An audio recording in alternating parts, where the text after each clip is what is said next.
In 1944, German skies turned deadly, but not for the Allies. For the first time, Luftwaffe aces looked up and feared what they saw: a sleek silver predator slicing through the clouds, the P-51 Mustang, the plane that changed the war and the fate of Germany's Air Force. By the winter of 1943, the German Luftwaffe was bleeding. Their pilots, once kings of the sky, were being hunted. The Allies had finally unleashed a fighter that could fly farther, faster, and fight longer than anything the Germans had ever faced. The P-51 Mustang wasn't just another plane, it was a symbol of vengeance from the skies. Before the Mustang, American bombers like the B-17S and B-24S flew deep into enemy territory. Alone, the Luftwaffe would swarm them, tearing entire bomber groups apart over Berlin or Schweinfurt. But then came the Mustang, and everything changed. The P-51 could escort bombers all the way from England to Germany and back. No German pilot was safe anymore. Suddenly, American fighters appeared even over Berlin, chasing Messerschmitts and Focke-Wulfs through their own skies. One German ace,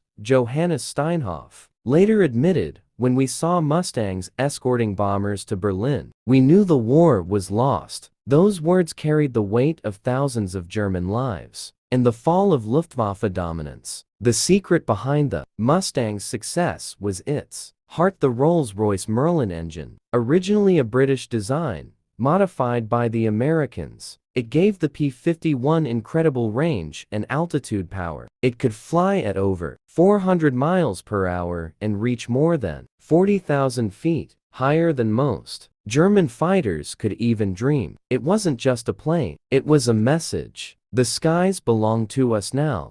By early 1944, the Luftwaffe still had brave men and powerful planes, but the P-51 Mustang turned their courage into a death sentence. Every German pilot who took off knew somewhere above the clouds a Mustang was waiting. The German Air Force had ruled Europe's skies since 1939.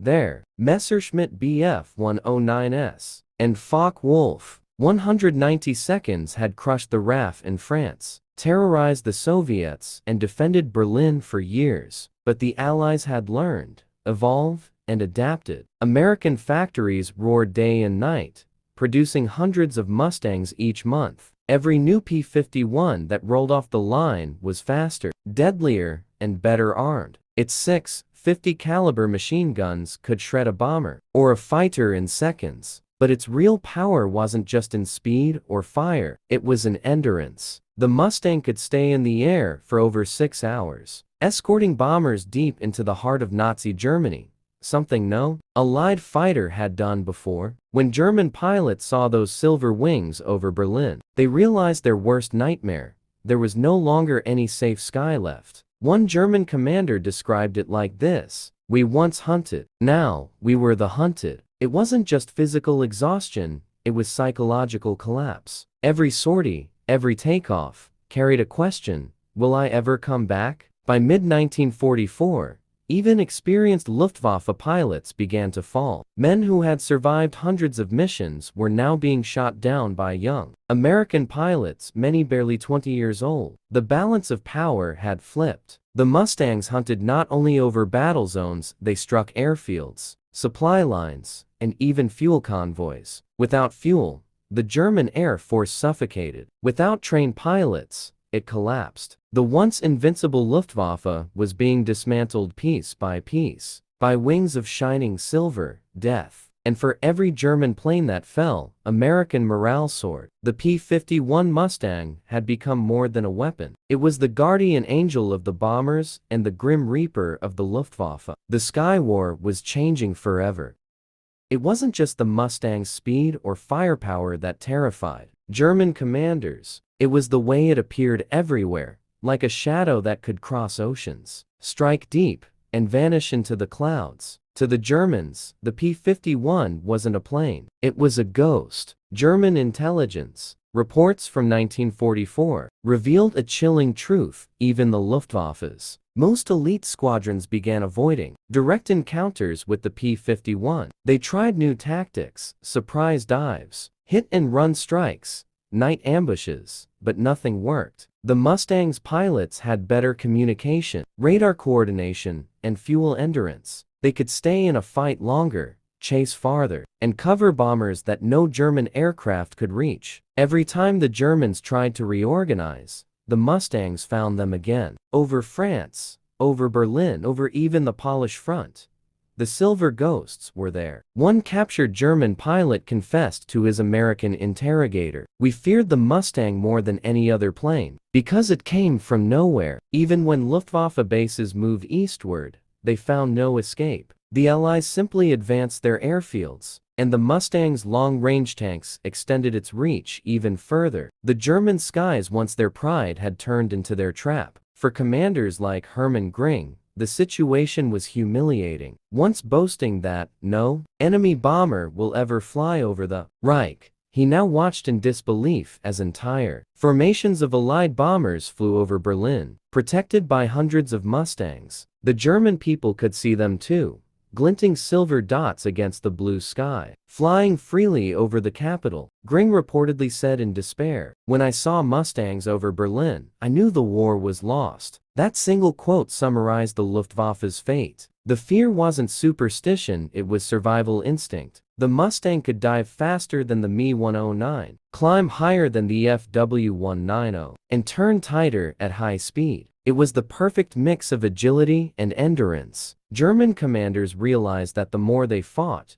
the faster they died. By late 1944, the Luftwaffe wasn't fighting for victory anymore, it was fighting to exist. The P-51 Mustang had become the sword that cut through the last defense of Nazi Germany. By the summer of 1944, the once proud Luftwaffe, the pride of Nazi Germany, was a shadow of itself. The German sky that once roared with victory now echoed with silence, broken only by the sound of P-51 engines. The fall didn't happen overnight. It came through months of relentless pressure, every airbase bombed, every factory destroyed, every pilot lost, replaced with a rookie. The Luftwaffe's experienced men were gone. The new recruits, often teenagers, had only hours of flight training before being thrown into battle. Facing Mustangs with barely any experience was like sending lambs to lions. The Americans had radar, long-range fuel, and coordination from the ground to the clouds. The Germans had desperation. In early missions, German commanders believed that superior tactics or willpower could turn the tide. But by late 1944, even that illusion was gone. They couldn't match the technology, they couldn't match the numbers, and they couldn't match the morale. Every day,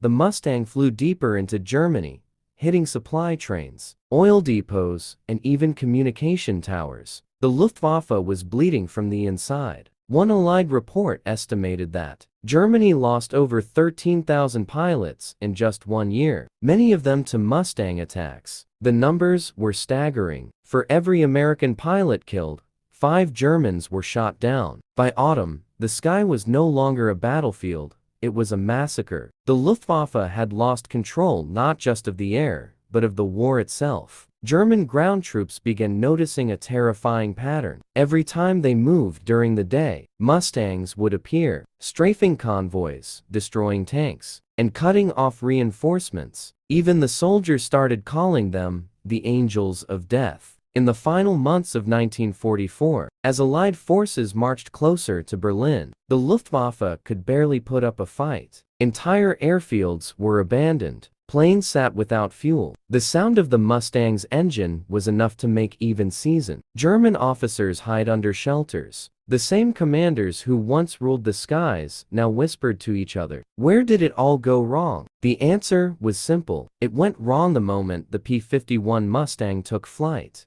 By the spring of 1945, the sky over Germany was silent. The war that began with thunderous Luftwaffe victories ended with the whine of Mustang engines echoing over ruins. The P-51 hadn't just won air superiority, it had redefined air warfare forever. When Allied bombers crossed into German territory in those final months, there was almost no resistance left. The once fearsome Me-109S and FW-190S were grounded out of fuel, out of pilots, out of hope. But the Mustangs kept flying. They escorted bombers, hunted enemy trains, and even dropped supplies to prisoners of war. In the eyes of every Allied soldier who looked up, the P-51 wasn't just a machine, it was freedom with wings. German civilians, hiding in bombed-out cities, often looked to the skies and whispered, "The Silver Angels are back." But to German commanders, those angels were the sign that everything was lost. The P-51 Mustang's secret wasn't only its Merlin engine or its range. Its true power came from discipline and coordination, a system the Allies perfected. Every flight had radar tracking, every attack was calculated, every mission supported by hundreds of men on the ground. It was the opposite of the desperate, isolated German defense.